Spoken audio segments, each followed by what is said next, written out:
Hello everyone, কেমন আছো তোমরা সবাই? আশা করি সবাই খুব ভালো আছো, সুস্থ আছো। আমিও ভালো আছি।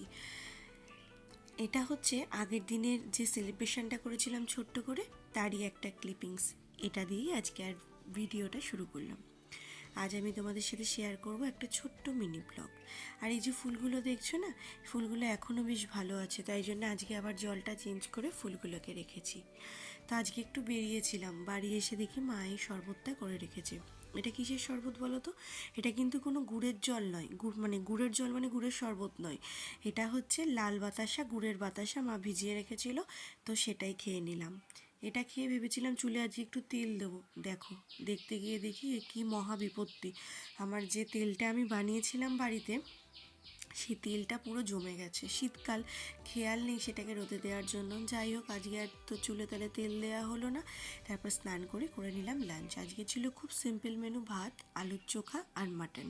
তো আজকের মতো ভিডিওটা এইটুকুই। দেখা হচ্ছে পরের ভিডিওতে। আর ভালো লাগলে একটা লাইক, কমেন্ট আর শেয়ার করে দিল। বাই।